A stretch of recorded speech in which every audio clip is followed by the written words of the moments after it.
예, 오늘부터 우리는 베드로 후서의 말씀을 함께 나누어 보려고 합니다. 베드로 전서를 우리가 살펴보았죠. 또 베드로 후서의 말씀을 살펴봅니다.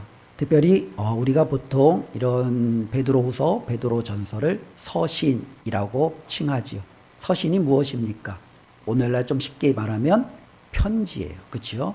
베드로가 보냈던 첫 번째 편지가 베드로 전서, 베드로가 보낸 두 번째 편지가 베드로 후서입니다. 편지가 있다는 것은 베드로가 이 편지를 작성을 한 거죠. 그러면 이 편지를 받는 수신자가 있겠죠. 바로 이 수신자는 오늘날 이제 튀르키예 지역에 있는 소아시아 지역에 흩어져 있는 보통 이제 교회로 알려져 있습니다. 그들에게 보낸 편지예요. 우리가 이제 편지를 우리가 보낼 때는 실질적으로 보내는 사람들의 입장 또 받는 사람의 입장에 따라 그 내용이 조금씩 강조점과 차이점이 좀 다르게 돼 있죠. 가령 내가 청혼하는 편지를 쓸 때와 때로는 누군가가 슬픔에 있을 때 보내는 편지와 때로는 누군가가 큰 거창한 계획과 꿈을 가지고 준비하고 있는 그 입장에 있을 때 내가 보내는 편지 아마 각자 다 다르겠죠. 베드로가 보냈던 첫 번째 편지 또 두 번째 이 베드로 후서도 마찬가지랍니다. 하나님께서 복음 사역자들을 통해서 교회를 세우셨고 그들이 신앙생활하는데 이런저런 많은 상황의 변화들이 있지요. 그것에 맞게끔 또 하나님께서 또 이 베드로를 혹은 바울을 사용하여 그들에게 성령의 감동을 통하여 그 교회에게 주시는 하나님의 말씀을 우리는 듣게 됩니다. 베드로 전서를 한번 기억해 보십시오. 이 베드로 전서 배경은 이랬습니다. 아직 이 로마라는 이 거대한 제국 하에 때로는 하나님께서 세우신 이 많은 교회들이 핍박을 이제는 조금씩 몸으로 받기 시작하는 거예요. 특별히 이 시대에는 아직 네로라는 로마의 가장 악한 황제가 이 그리스도인들을 핍박하기 바로 직전입니다. 그러나 여러 가지 정황상 사정상 교회가 많은 어려움들을 받고 있었어요. 유대인에 의해서 때로는 이방인들에 의해서 때로는 로마 당국자들에 의해서 그들이 이제는 계속적으로 몸으로 피부로 삶으로 자신들에게 오는 이 무수한 어려움들을 그들이 다 받게 되는 거죠. 그때 베드로는 말하는 겁니다. 너희가 누구인지를 기억하라는 겁니다. 이 땅에 소망을 두지 말고 하나님이 주신 살아있는 소망을 가지고 너희가 장차 들어갈 그 거룩한 하나님 나라 본향 정말로 그 하늘을 사모하며 살아나며 믿음으로 승리할 것을 그들에게 당부하고 있죠.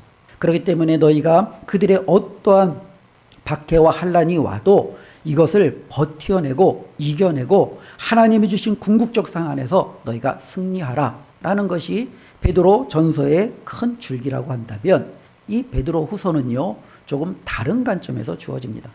교회에게는요 하나님께서 세워주신 이 교회에게는요 정말로 이 교회가 이 세상에서 복음이 심겨지고 이제는 부흥하고 또 하나님의 뜻을 이뤄나가는 이와 같은 일들이 착착착 진행이 되어지면 얼마나 좋겠습니까? 그런데 사단은요 악한 영은요 교회와 또 하나님의 성도들이 정말로 하나님의 뜻과 말씀 안에서 주어지는 이와 같은 놀라운 축복의 은혜가 열매 맺는 것을 언제나 방해하죠. 그래서 첫 번째 방해가 외부로부터의 박해예요. 외부로부터의 뭐랄까요? 어쩌면 핍박이에요. 특별히 로마와 때로는 주변의 이방인들과 유대인들로부터 이 교회가 많은 어려움을 받는 것이 첫 번째 이 베드로전서의 편지를 받고 있었던 당시 교회의 상황이라면 베드로 후서는요. 이제는 어느 정도 이 겉으로 오는 이 박해를 그들이 받아내는 데 있어서 이제 맷집이 생긴 거예요. 그래요? 어느 정도 웬만하면 그들이 이걸 버텨낼 수 있는 거예요. 왜냐하면 버티지 못한 사람들은 이미 배교하고 떠났거든요. 그러니까 이제 남아있는 사람들은 웬만해서는 외부로부터 오는 핍박, 환난, 고난, 어려움 이것들은 버틸 수 있는 힘이 생겼어요. 그런데 교회 안에 두 번째 문제가 생기기 시작합니다. 무엇이냐면 교회 내부의 문제가 시작이 되는 거예요.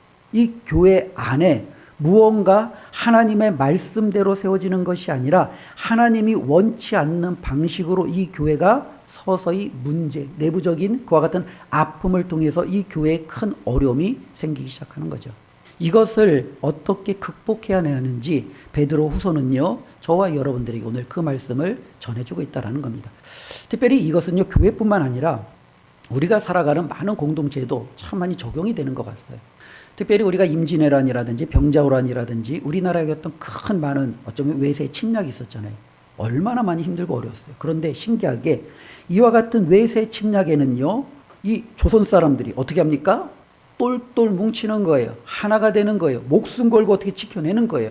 그래서 말도 안 되는 그 승리를 거두잖아요. 임진왜란에서 결코 승리할 수 없었고 병자호란에서 결코 이겨낼 수 없을 것 같았는데 어떻게 해서든지 그들이 하나가 되고 때로는 똘똘 뭉쳐서 그 위기를 벗어납니다. 그런데 문제는요. 내부적인 어려움이 오면 이 위기를 벗어나기가 굉장히 어렵다라는 거예요. 우리가 아는 대로 구한말, 특별히 이제는 조선의 마지막, 때로는 제한제국을 설립했던 이 고종 때나 그와 같은 경우는요. 내부에서부터 문제가 시작하긴 하는 거예요. 사람들이 자기밖에 몰라요.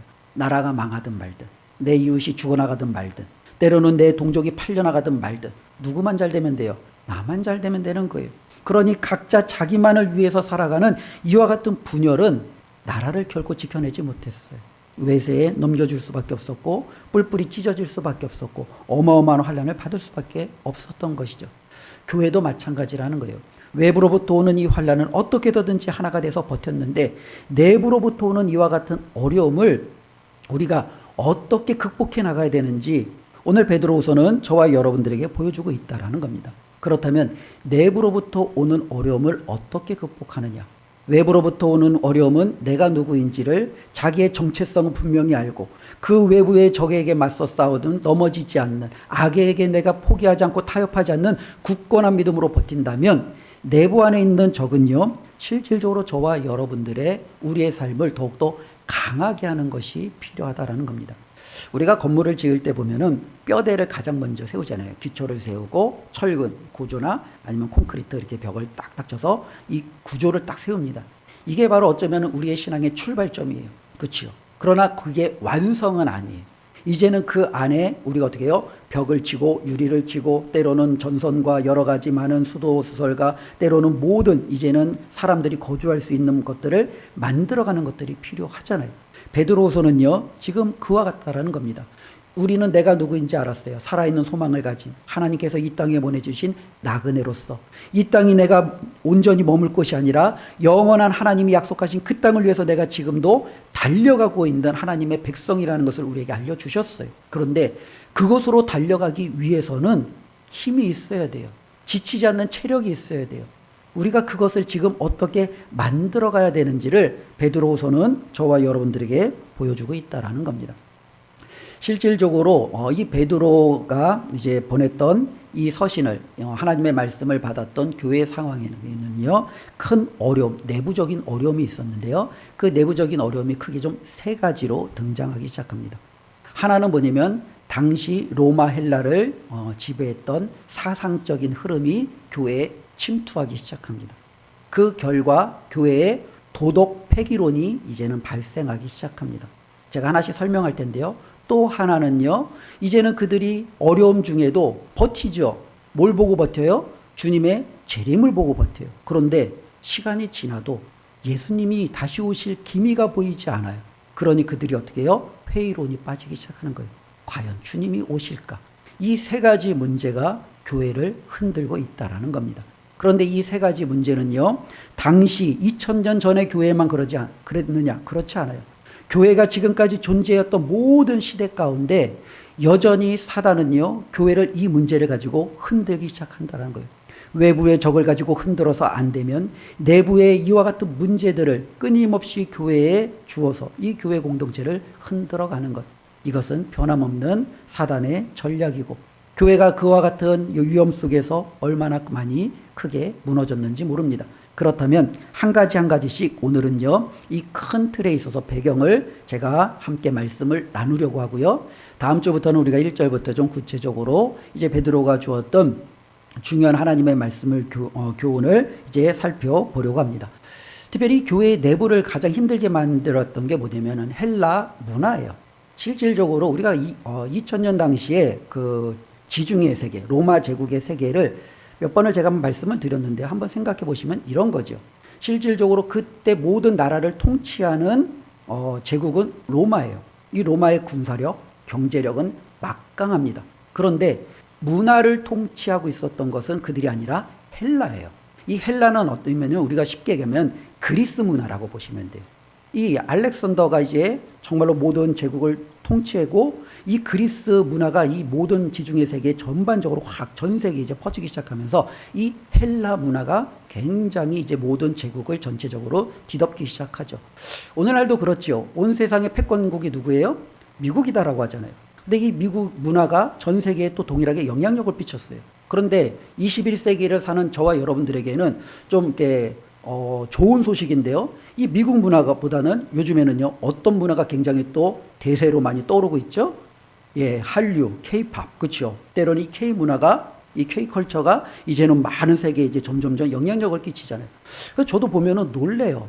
우리 이제 한국의 이제 아이돌 가수들이 외국에 가서 공연을 하는데 막 몇만 명은 그냥 기본이에요. 막 10만 명이 넘는 그 엄청난 젊은 사람들이 열광을 하고 표를 구할 수 없어서 매진이 되고 이 표가 막 몇백만 원에 막 팔리는데도 그 표를 구하기 위해서 정말로 마다하지 않는 그 모습들을 보면서 이 문화라는 것 자체는 때로는 그 모든 세계의 군사력 경제적으로 가지고 있는 힘과는 또 별도로 존재할 수 있다라는 거예요. 그렇죠?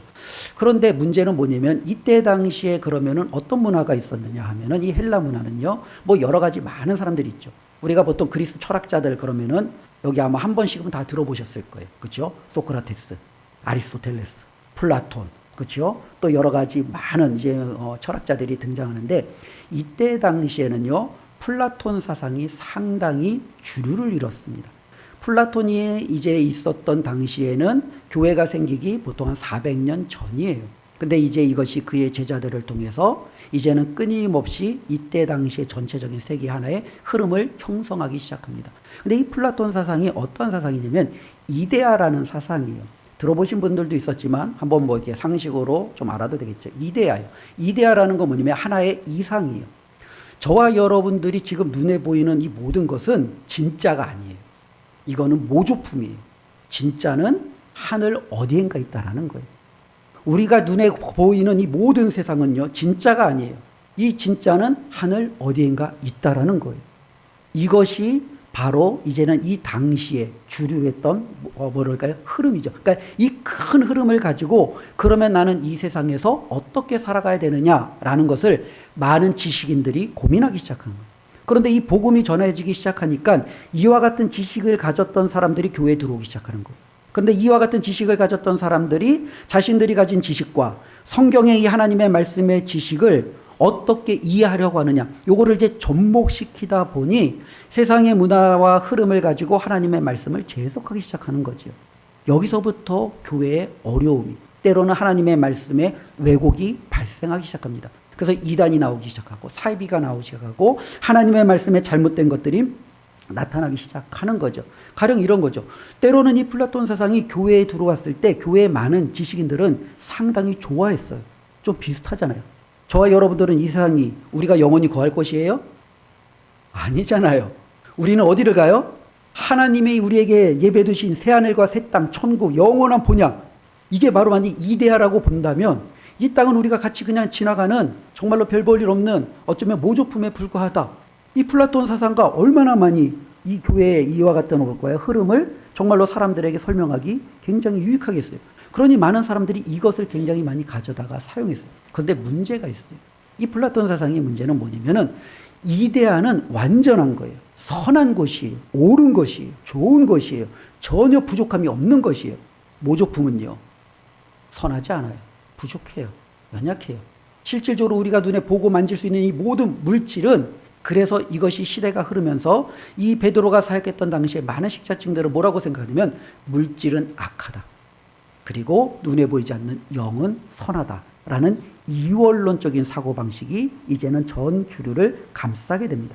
그런데 문제가 생겼어요. 교회 안에. 그들이 하나님의 말씀을 천국과 때로는 이 땅의 관계를 설명하는데 문제가 없는데 어디서 문제가 생겼냐면 예수님에 대해서 설명할 때 문제가 생기기 시작하는 거예요. 예수님이 누구세요? 하나님이세요. 영이세요. 정말로 선하신 분이세요. 근데 그분 예수님이 뭐가 되셨어요? 육신이 되었다라는 거예요. 인간이 되었다라는 거예요. 그들이 생각할 때는 그 영이신 선하신 완전하신 분이 인간이 육신이 되었다? 이거는 말이 되지 않는 거예요. 이건 있을 수 없는 일이에요. 그래서 그들은요, 예수님이 육신이 되었다는 것을 받아들일 수가 없는 거예요. 교회 안에서도 받아들일 수가 없는 거예요. 그래서 그들이 생각한 것이 무엇이냐? 가연설이라는 거예요. 다 당연히 예수님이 육신이 된 게 아니라 우리의 눈에 육신을 입은 것처럼 그렇게 보인 거야 라는 거예요. 혹은요, 하나님의 영이 예수라는 한 사람 앞에 잠시 머물렀다가 그 하나님의 사역을 끝낸 후에 떠난 것이야. 하나님이 결코 육신이 된 것은 아니야 라는 이 이언론에 빠지게 됩니다. 그러니까 이 이언론에 빠지게 되다 보니까 실질적으로 교회 안에 여러 가지 많은 그 하나님의 말씀, 때로는 우리에게 주어진 그 진리의 말씀을 우리가 해석하는데 교회가 참 어려움을 겪게 됩니다. 오늘날 교회에는요, 이와 같은 일들이 있느냐? 있지요. 교회 안에 역사적으로 끊임없이 세상의 흐름과 때로는 하나님께서 우리에게 전해주신 이 진리의 말씀이 이렇게 만나면 우리가 정말로 하나님의 말씀을 세상을 해석하고 이것을 우리가 변화시키고 하나님의 뜻대로 하는 것이 아니라 때로는 세상의 학문이 진리를 변화시키고 타협시키고 잘못된 방향으로 끌어가는 경우들이 굉장히 많다는 겁니다. 18세기 유럽은요, 계몽주의 사상이 굉장히 팽배했습니다. 이성주의죠. 이성주의라는 건 뭐예요? 모든 것이 합리적으로 설명이 돼야 돼요. 인간의 이성으로 설명되지 않는 것은 진실이 아니에요. 모든 것은 우리의 머리로 해석이 되어져야 돼요. 그런데 성경을 읽다 보면 해석되지 않는 것들이 있어요. 동정녀 탄생, 동정녀 마리아가 예수 그리스도를 탄생시킨 것, 예수님이 물 위를 걷는 것, 때로는요 여러 가지 예수님이 행하셨던 기적, 이런 것들은요 이성적으로 이것은요 과학적으로 증명하거나 판단할 수가 없어요. 그러니 이 모든 것들은 뭐예요? 가짜예요. 꾸며낸 얘기예요. 지어낸 얘기예요. 성경에는 너희는 도적질하지 말라, 간음하지 말라, 윤리적인 이와 같은 것들만이 남게 되는 거예요. 우리는 이와 같은 하나님의 백성으로서 살아가야 될 이 윤리, 때로는 이 율법을 붙들고 살아가면 된다라는 자유주의 신학이 때로는요 모든 기독교계를 강타했죠. 그리고 수많은 교회가 예수님의 어쩌면 기적과 하나님의 초월적인 역사를 부인하는 일들이 교회 안에서도 너무너무 많이 일어났다라는 겁니다. 이것만 있느냐? 그렇지 않아요. 또 하나의 흐름은 이제 우리가 잘 아는 공산주의라고 얘기를 하죠. 마르크스주의, 이제 마르크스가 이제 공산주의의 어쩌면은 그 이론적인 토대를 말했잖아요. 근데 이 마르크스가 고민했던 부분이 있어요. 이 마르크스의 어쩌면 저도 사상은 잘 모르지만 어느 정도 얼핏 듣고 또 나름대로 이제 알고 있는 기본적인 것으로 보면은 이 마르크스가 고민했던 건 뭐냐면 가난한 군중들, 백성들, 힘없고 약한 사람들의 사회적으로 착취당하고 억압당하고 눌리는 이 모습을 도무지 가만둘 수가 없는 거예요. 근데 이 모든 구조가 바로 어쩌면은 이 사회를 흔들고 있는 어쩌면은 그와 같은 잘못된 이 구조에 기인한다고 보는 거죠. 근데 실질적으로 이 마르크스는요, 그래서 이제 사회 변혁을 통해서 저들을 억압해서 가난해서 힘없는 약함에서 건져내는 것으로 정말로 그는요 모든 이상사회를 꿈꿨는데 이게 교회에 들어오기 시작하는 거예요. 교회에 들어오니까요, 교회 안에서 우리가 잘 아는 보통 해방신학, 민중신학이라는 이름으로 우리의 구원은요 예수 그리스도를 믿음으로 하나님의 자녀가 되고 내가 하나님의 성품을 닮아 하나님이 예비해 두신 영원한 천국으로 들어가는 거예요. 그런데 이 마르크스 신학이 교회 안에 들어오면서 실질적으로 복음은 무엇이냐? 억눌렸던 사회적으로 자유와 때로는 경제적인 착취와 때로는 힘없어서 정말로 가졌던 모든 그와 같은 상실을 회복시키는 게 바로 구원이다라는 거예요. 그래서 교회가 어떻게 하기 시작해요? 투쟁하기 시작해요. 사회와 정부와 싸우기 시작해요. 이것이 바로 하나님이 우리에게 가져다 주신 온전한 구원이다라고 시작해요. 이와 같은 것들이 얼마나 많은 또한 기독교 교회 안에 영향력을 끼쳤는지 모른다라는 거죠. 우리가 좀 쉽게 접할 수 있는 어쩌면 세상의 많은 흐름 중에 또 하나는요 20세기의 뉴에이지 운동이라는 것이 있어요. 아마 한 번 정도는 들어보셨을 거예요. 이 뉴에이지, 특별히 이 뉴에이지는 새로운 시대잖아요. 근데 이 뉴에이지 운동은 뭐냐면 일종의 이제 힌두교에서 이제 신비주의적인 어떠한 그런 흐름들, 때로는 이 세상에서 이제 개인적인 어떤 그런 흐름들, 때로는 이 세상의 철학적인 때로는 시대 흐름들이 같이 접목이 되어서 우리에게 퍼지는 건데 그 근본은 많이 복잡할 수 있지만 간단하게 만약에 표현한다면 이런 거예요. 저와 여러분들 안에는 잠재력이 있어요. 내재된 우리에게 그 힘이 있어요. 근데 누구도 이 힘을 깨우지 못하는 거예요. 근데 이 힘을 깨우면 어떻게 돼요? 신이 되는 거예요. 내 안에 있는 이 잠재력을 깨우면 내가 신이 될 수 있는 거예요. 근데 이거는 힌두교 가지고 있는 거예요. 저도 힌두교를 잘 모르는데 제가 인도 영화를 예전에 조금 이렇게 재밌는 게 있어서 몇 번을 좀 봤어요. 근데 인도 영화를 보면 이러한 부분들이 참 많아요. 그러니까 인사를 할 때 뭐라고 인사를 하냐면 나는 당신 안에 있는 신을 봅니다. 라고 얘기해요. 근데 사람들은 그 안에 신이 있는데, 이 잠재된 신이 있는데, 내력이 있는데 아직 이거를 깨우지 못해서 그들은 여전히 평범한 사람처럼 살고 있는 거예요. 근데 이걸 깨워버리면 어떻게 돼요? 완전히 초월적인 초인이 되는 거예요. 신과 같은 사람이 되는 거예요. 이게 바로 뉴에이지예요. 근데 뉴에이지는요, 우리 안에 있는 이와 같은 것을 깨우는 것이 정말로 우리가 이 땅에서 살아가는 가장 궁극적인 목적으로 생각하는 거죠. 근데 이게 교회 안에 들어오기 시작하는 거예요. 그래서 이 교회 안에 들어와서 우리가 잘 아는 긍정적인 사고방식, 때로는 복음이면 모든 것을 이룰 수 있다라는 어쩌면 복음 만능주의로 이제 바뀌기 시작하는 거예요. 그래서 내가 기도하고 내가 꿈꾸고 내가 원하고 내가 하나님 앞에 바라면 저건 반드시 이루어진다 라는 이걸로 바뀐다는 거예요. 어쩌면 이것은 굉장히 위험하죠. 근데 이 위험한 것이 많은 사람들 안에 들어오기 시작하는 거예요. 그래서 이 복음이 정말로 내 삶을 바꾸는 하나의 도구로 전락해 버린다라는 거예요. 이와 같은 위험성이 교회 안에 있다라는 거죠.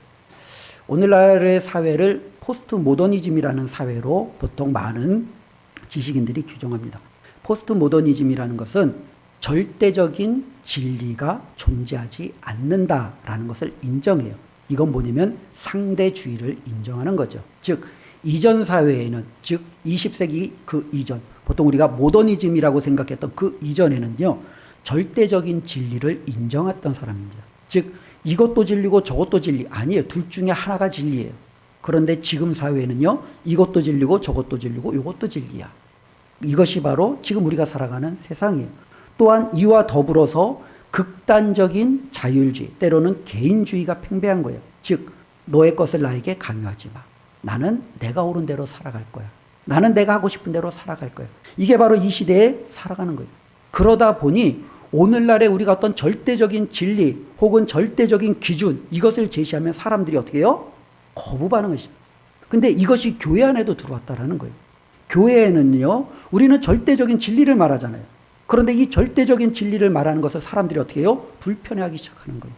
죄에 대해서 말하는 것을 불편하기 시작한 거예요. 성경은 분명히 이것은 죄야, 이것은 죄야 라고 분명히 이야기하는데, 포스트모더니즘을 살고 개인적인 사회 사고방식을 가진 우리가 볼 때는 야, 어떻게 그것이 죄야? 그건 사람마다 다를 수 있지. 이렇게 우리는 치부해버리는 거예요. 마찬가지 이런 거죠. 동성애를요, 성경에서는요, 죄로 규정합니다. 하나님 앞에서 악입니다. 이것은 결코 인간이 행해서는 안 될 가증한 짓입니다. 그런데 포스트모더니즘을 사는 우리는요, 이 동성애를요, 죄로 취급하잖아요. 사람들은 뭐라고 그래요? 성적의 하나의 취향이야. 나는 남자인데 남자가 좋을 수 있는 거야. 남자가 꼭 뭐 여자만 좋으라고 할 필요가 있어? 나는 남자가 좋을 수도 있고 여자가 좋을 수 있어. 이건 내가 선택의 문제지 이건 죄의 문제가 아니야. 이게 바로 오늘날의 우리가 가지고 있는 문제라는 거죠. 이게 교회 안에 들어온다라는 거죠. 그래서 교회 안에서도 세상이 가지고 있는 그와 같은 흐름들 때문에 우리가 하나님의 말씀을 실질적으로 왜곡하고 잘못하는 경우들이 굉장히 많이 있다라는 겁니다. 그 하나의 예로 이런 부분들이 있을 수 있죠. 우리 믿는 사람들 술 마셔도 되나요? 마셔도 돼요. 우리 나이트클럽 가도 되나요? 가도 돼요. 제가 나이트클럽을 아직 한 번도 못 가봤어요. TV에서만 분위기만 봤는데 얼마나 많은 사람들이, 그치, 젊은이들이 흔들고 난리 치는지 모르겠습니다. 가도 되나요? 가도 돼요. 때로는 우리가 뭐 이것저것 해도 돼요. 우리도 쾌락을 추구하고 모든 것을 다 할 수 있어요. 그치요? 이것에 대해서 우리 부인하지는 않아요. 그런데 나는 술 먹는 것보다 절제할래. 나는 쾌락을 추구하는 것보다 경건에 좀 더 힘쓸래. 이게 바로 그리스도인들의 삶 아니겠어요? 그리고 교회는요, 이것을 하나님의 말씀으로 우리가 그렇게 살아내기를 우리에게 요구하잖아요. 술 취하기보다는 하나님의 말씀을 가까이 하고, 쾌락을 쫓기보다는 하나님의 일에 더욱더 봉사하고 헌신하고 사랑을 실천하는 일에 더욱더 애쓰는 이와 같은 삶을 우리에게 정말로 더욱더 많이 강조하고 이것에 힘쓸 거라고 얘기하잖아요. 그러면 사람들이 뭐라고 말합니까? 오늘날에는요, 넌 왜 그렇게 율법주의야? 라고 말하는 거예요. 야, 이것도 하고 이것도 하면 되잖아. 왜 너는 꼭 둘 중에 하나만 해야 된다고 그래? 이것이 바로 우리가 살아가는 이와 같은 삶의 시대라는 거예요. 그러니까 세상에 흐르고 있는 이 사상과 흐름이 교회와 별개로 이루어지느냐? 아니라는 거예요. 이 교회 안에 이 세상의 흐름이 어쩔 수 없이 끊임없이 나타난다는 거예요. 바로 이때 당시에 이와 같은 헬라, 그와 같은 철학이 교회 안에 들어오므로 어쩌면 교회 안에 그들이 이원론이 등장하기 시작했고, 때로는 그로 말미암아 하나님의 말씀을 왜곡하기 시작합니다.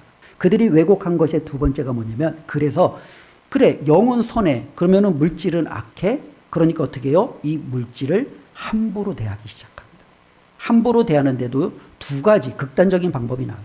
어차피 이 물질은 악한 거니까 내가 악하게 써도 상관없잖아. 내가 음란을 하든 술 취하든 방탕하든 정욕에 힘싸이든 욕심대로 살아가든 이 육신은 어차피 악한 거니까 내버려두면 되잖아 라고 생각하며 쾌락주의에 빠지는 사람들이 있어요. 교회 안에도 그런 거죠. 난 구원받았어. 구원받았으니까 난 내가 뭐 하고 싶은 대로 해도 돼. 내 구원은 결코 변하지 않아. 내가 술 먹는다고 내 구원이 바뀌겠어? 내가 정말로 이와 같은 나쁜 짓을 한다고 내 구원을 하나님이 취소시키겠어? 아니야. 난 구원받았으니까 괜찮아. 마치 이와 같은 거죠. 또 한편으로는요. 어쩌면 이 물질은 악하니까 이 철저하게 이 물질을 금하기 시작하는 거예요. 술은 보지도 않는 거예요. 악한 것은 가지도 않는 거예요. 믿지 않는 사람은 만나지도 않는 거예요. 세상의 문화는 완전히 담을 쌓는 거예요. 금욕주의라는 이름으로 나타나기 시작하는 거죠. 오늘날에도 교회 안에 야, 세상 밖은 악이야. 사탄의 세상이야. 우리는 세상 밖에 나가면 안 돼. 우리는 오직 교회 안에서 말씀과 기도와 우리는 이 교회 안에서 모든 것을 담아내지 교회 바깥에서 행하는 모든 것은 잘못된 거야. 이 교회 바깥에서 행하는 모든 것을 부정하고 그것과 함께하지 않으려는 이와 같은 모습들이 교회 안에 있을 수 있잖아요. 이 모든 것이 바로 이 베드로가 어쩌면 이 하나님의 말씀을 보냈던 교회에 나타났던 두 번째 폐단이 된다라는 겁니다. 우리 안에도 이와 같은 모습들이 얼마나 많은지 모르겠습니다. 실질적으로 교회의 부흥과 어쩌면 세계 선교라는 이름을 가지고 실질적으로 많은 교회들이 부흥을 합니다. 때로는 크게 일으킴을 받습니다. 그걸 가지고 그들이 명분을 내세웠던 대로 세계 선교와 부흥을 위해서 힘쓰면 얼마나 좋겠습니까? 그런데 그들 가운데 물질이 어쩌면은요 주가 된 거예요. 하나님의 말씀이 아니라 이 물질을 목회자가 자신의 사치를 위해서 때로는요 정말로 자신이 어쩌면 가지고 있는 이 모든 것들을 가지고 자신의 목표를 이루기 위해서 어쩌면 어떤 사람들은 그래서 이 교회를 통하여 어쩌면 자신이 꿈꾸는 정치에 나가기 위해서 때로는요 내가 가지고 있는 이 수많은 물질을 내 아들에게 세습하기 위해서 잘못된 방향으로 나아가는데 전혀 주저하지 않는 거예요. 왜냐하면 그들에게도 두 가지 이와 같은 흐름 속에서 극단적으로 내가 쾌락을 추구하거나 극단적으로 이것을 미워하거나 이와 같은 흐름들이 나타나기 시작했기 때문에 그렇습니다. 교회 안에도 여전히 그럴 수 있습니다. 우리가 예수님을 믿으면서 내 안에 있는 이 쾌락을 내가 정말로 행함에도 불구하고 이 정도는 괜찮아 위험할 수 있어요. 모든 것을 내가 철저하게 그냥 무너뜨리고 세상과 담싸고 있어요. 위험할 수 있어요. 교회 안에 이와 같은 어려움이 있기 시작했다는 겁니다. 또 한편으로 이 베드로가 섬겼던 이 교회의 세 번째 문제가 있어요. 바로 그들은 이 모든 문제를 가지고 있잖아요. 이들이 이 편지를 받았을 때가 예수님이 승천하신 지 대략 30에서 40년 정도가 지난 때예요. 근데 이 3, 40년 정도 지났을 때 무슨 일들이 일어나기 시작했느냐. 사도들이 순교하기 시작해요. 그리고 복음 전도자들이 나이가 차서 이제는 세상을 떠나기 시작해요. 이제는 리더십이 바뀌기 시작하는 거죠. 어쩌면 그들에게 하나님의 복음을 전해주었던 어쩌면 핵심 멤버들이 사라지기 시작하는 거예요. 근데 그들은요, 그들과 함께 가장 간절히 소망했던 게 있어요. 뭐냐면 예수 그리스도께서 너희가 본 이대로 내가 다시 오겠다라는 그 재림을 손꼽아 기다리기 시작하는 거예요. 그런데 그들이 그렇게 주님이 다시 온다라는 이 재림을 기다렸는데 10년이 지나도 20년이 지나도 실질적으로요, 이 재림이 이루어지지 않는 거예요. 우리 베드로후서 3장 4절 말씀을 한번 볼까요? 성경 3장 4절. 베드로후서 3장 4절. 우리 다 같이 함께 읽어보겠습니다. 이르되 주께서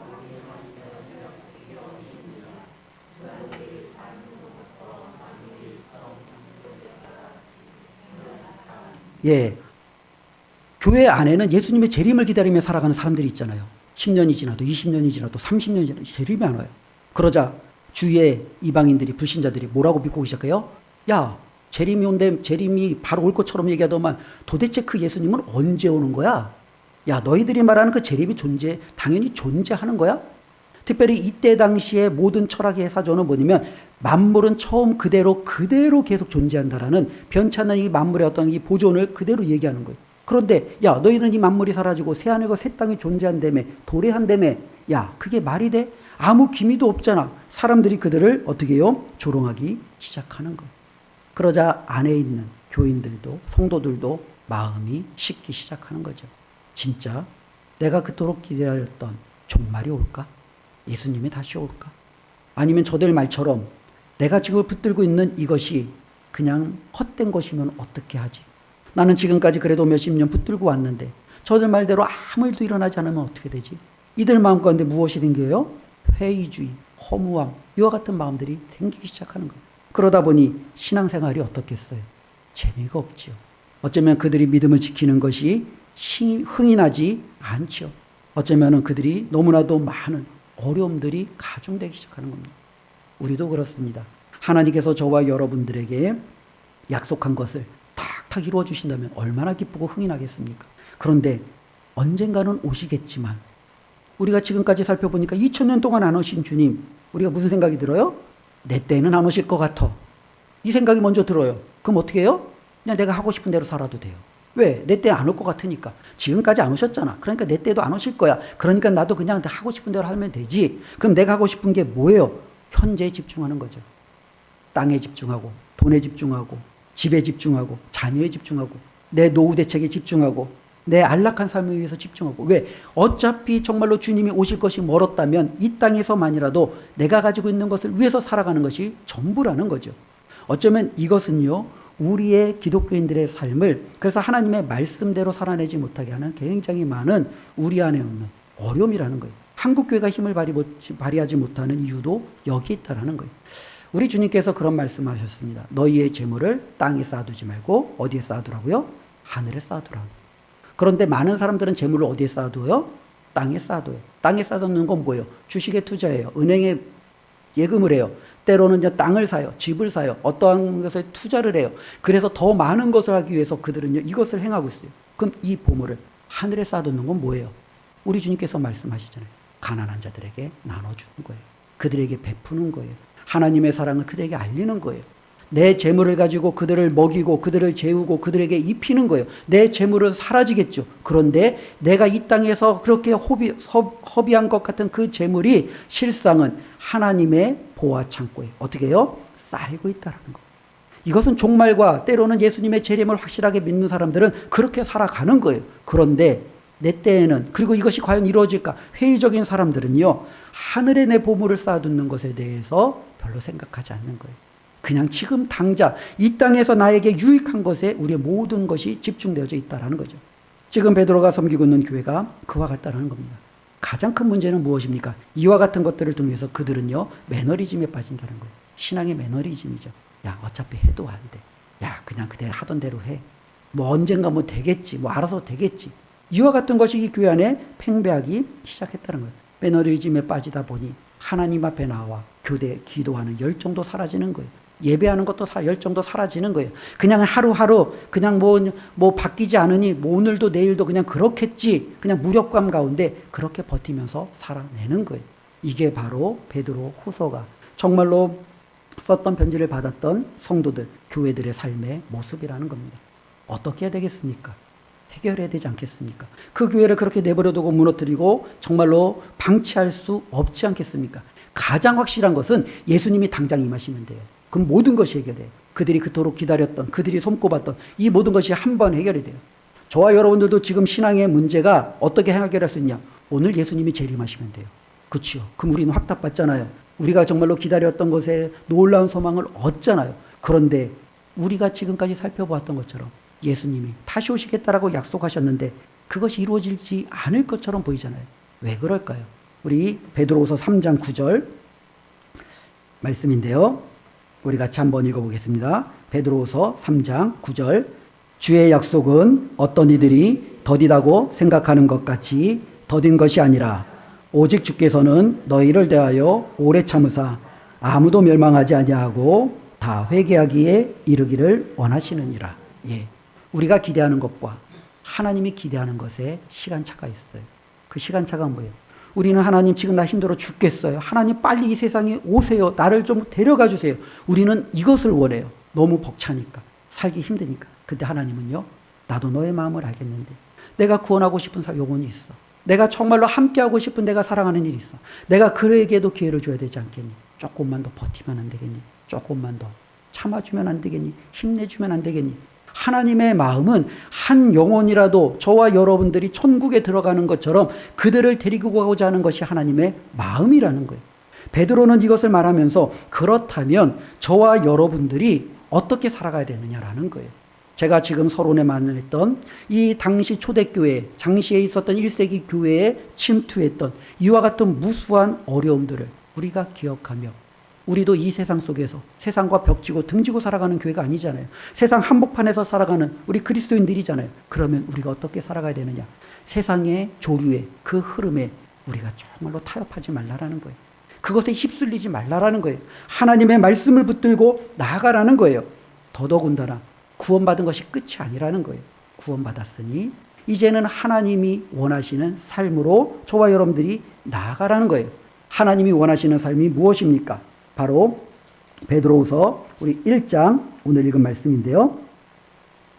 4절 우리 1장 4절 말씀 함께 읽습니다. 이로써 그 보배롭고 지극히 큰 약속을 우리에게 주사 이 약속으로 말미암아 너희가 정욕 때문에 세상에서 썩어질 것을 피하여 신성한 성품에 참여하는 자가 되게 하려 하셨느니라. 구원을 받으셨어요. 저와 여러분들이. 그치요? 저와 여러분들이 하나님 앞에 들어갈 수 있어요. 어쩌면 건물로 비유하면 완전히 뼈대가 세워진 거예요. 그런데 하나님은 뼈대만 세워놓고 저와 여러분들을 끝내는 게 아니에요.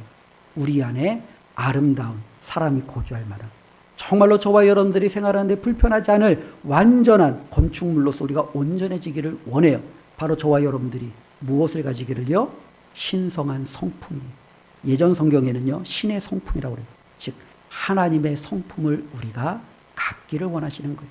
우리 주님은 저와 여러분들이 이 땅에서 구원받았으니 하나님 데려가세요가 아니라 하나님 주신 구원에 합당한 삶으로 제가 하나님 살아내게 해주십시오. 하나님의 성품인 저를 통하여 나의 가정에, 나의 직장에 하나님 드러나게 하여 주십시오. 이와 같은 삶으로 우리가 살아내기를 우리 하나님이 기뻐하신다라는 겁니다. 저와 여러분들이 그렇게 결단하고 살아가신다면 우리가 더디 온다라고 우리가 생각할 때는 정말로 속히 이루어지지 않는다라고 답답한 마음이 들겠지만 하나님이 약속하신 그 예수 그리스도의 재림이 반드시 임할 줄로 믿습니다. 그리고 그 주님이 오실 때 저와 여러분들의 모든 구원과 우리가 신의 성품에 동참한 그 모든 것을 우리 하나님이 헤아리시며 품어주실 줄로 믿습니다. 이를 기억하며 이번 한 주도 믿음으로 승리하시기를 주님의 이름으로 축원드립니다. 기도하겠습니다. 하나님 감사합니다. 오늘도 주님의 주신 말씀을 통해서 우리가 살아가는 이 세상이 녹록지 않음을 헤아려 봅니다. 세상이 우리를 내버려 두지 않습니다. 우리를 조롱합니다. 비난합니다. 내가 기도해봐야, 내가 믿음대로 살아봐야, 네가 그렇게 기다려봐야 부질없는 짓이다라고 우리에게 손가락질을 합니다. 그러나 하나님, 우리는 하나님이 주신 믿음으로 하나님의 거룩한 성품을 위하여 달려가기를 원하고 기대하며 주님 앞에 섰습니다. 우리를 지켜주시고 하나님이 기대하시는 모습으로 우리가 세워지기까지 우리를 만들어 주시옵소서. 예수님의 이름으로 기도드리옵나이다. 아멘.